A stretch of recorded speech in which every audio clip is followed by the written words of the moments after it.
Hey guys, let's journey into the world of tonight's Smackdown and see what we come up with. The show starts out with the World Heavyweight Champion Sheamus coming out. He basically says he was given a chance to face Daniel Bryan tonight. He had a one-word answer. Yes.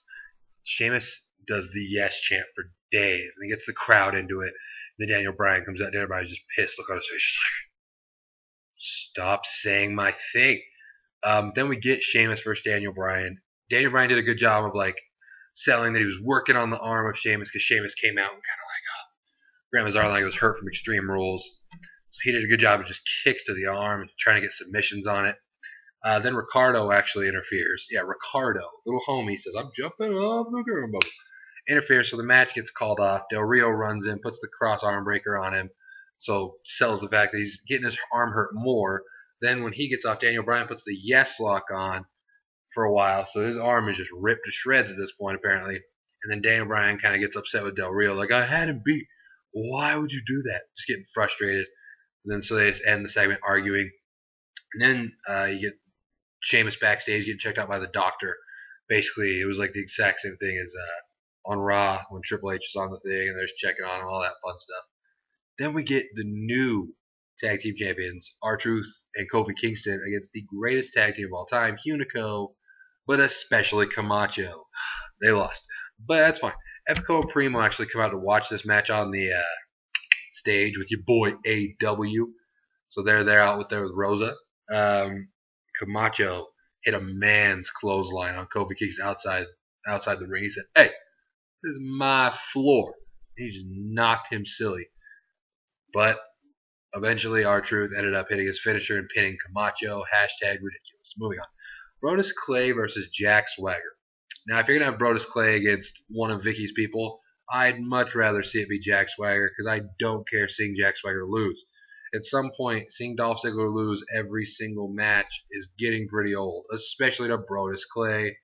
But this time it was a little different because Swagger got thrown outside the ring and he just said, screw it. He just left. He lost by countout. He just said, I'm not about to get, what the funked by Brodus Clay. So that's really all that match was. And then they danced in the ring with some kids. Not a big deal. Then you get Alberto Del Rio and Daniel Bryan arguing backstage. Basically, Del Rio's like, hey, I'm next in line for the World Heavyweight Championship. Daniel Bryan's like, well, I'm next in line for the WWE Championship. So they're both in line for titles. And Daniel Bryan's trying to convince Eve to get a rematch for later tonight. And Eve just basically said, okay, well, we'll see what the doctors say. And I'll decide if Sheamus is going to compete again tonight. So look forward to that. Then we get what was supposed to be the debut match of Damian Sandow against Derek Bateman. But Damian Sandow comes out and basically just cuts a promo and says he will not compete against this ignorant ignoramus. Or something like that.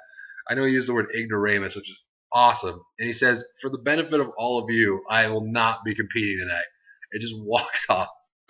Oh, it was fantastic. And then Derek Bateman's like, hey, I earned this on NXT. I want a match. So he's like, I'm looking for a match. I'm waiting for a match. Ryback's music hits. Ryback comes out.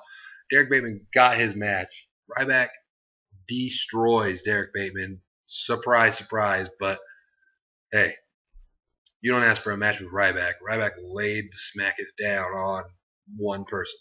And that one person was Derek Bateman. So rest in peace, Derek Bateman. We then get the tag match that was, I think it's been hyped up since Raw. I think I remember seeing this.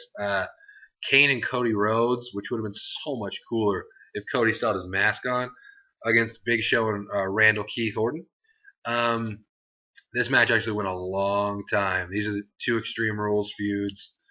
They just go back and forth forever. And the Big Show, Kane and Cody were actually, dominant pretty much the whole time, it seemed like.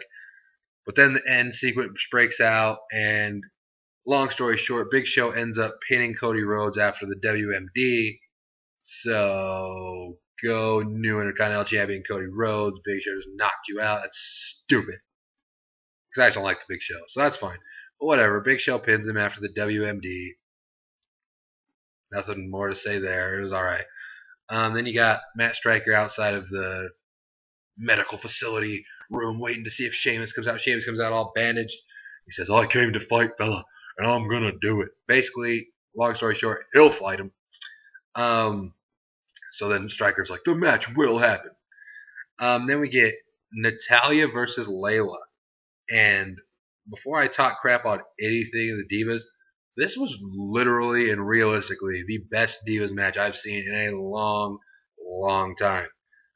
These two went at it for a while, a while in Divas match terms. I mean, they actually let them do some stuff, see what they could do, and it was actually a really good match. I'm dead serious. Like, a lot of you might think I'm kidding if you don't watch, but this was the best Divas match I've seen in a long time. And at the end, Layla ends up winning. So there you go. She is the Divas champion now. Let's see how long she goes with it and who she ends up losing it to at some point, where they're going to go with the feud. We shall see. Then we get, what's her name? Oksana. Oh, yeah. Oksana. Oh, man. Backstage with Antonio Cesaro. They're getting a photo shoot done, right? So they're just chilling. There's, hey, photos. And Eve is back there just like coaching them along, like, okay, look up, look down, look this way. Antonio, you don't look very. Hold on, we need some oil. Teddy, come rub some oil on Antonio Cesaro. Teddy says, I ain't rubbing no oil on another man, player. But Teddy Long had to, because Teddy Long does what he's told nowadays. So he's like rubbing oil on Antonio Cesaro, and it was the most awkward thing I've seen. Hashtag so funny though. So that's the end of that segment. Just trying to still get along the part that Exxon has moved on from Teddy. Now that he's lost all his position of power, she's moved on to this rugby player, Antonio Cesaro. Hilarious. Then we get a backstage segment again, like last week, with AJ and Caitlyn. And AJ's like, hey, I want to apologize. That wasn't me last week that did that to you. You know, I feel so bad. I can't even imagine. And Caitlyn's like, okay, I whatever, but this little pity party about Daniel Bryan needs to stop.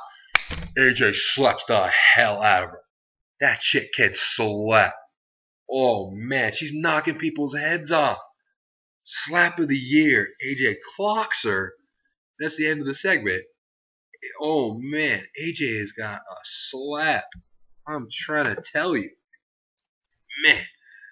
But anyways, that's the end of that segment. And then all that was left was the main event rematch for Sheamus and Daniel Bryan. Del Rio comes out to watch it, obviously. So yeah, like I said, we get this match again. Same sort of thing, you know, they're going. Del Rio ends up trying to distract Sheamus by getting up on the rope and like, hey. But Sheamus throws Daniel Bryan into him, so boom, hits Ricardo. It hits Del Rio off, and then he gets distracted over here again. And then Daniel Bryan climbs the turnbuckle, jumps off, and gets a brogue kicked while he's jumping. 1, 2, 3. So Sheamus wins clean. I mean, Sheamus won clean, even though there was so many distractions.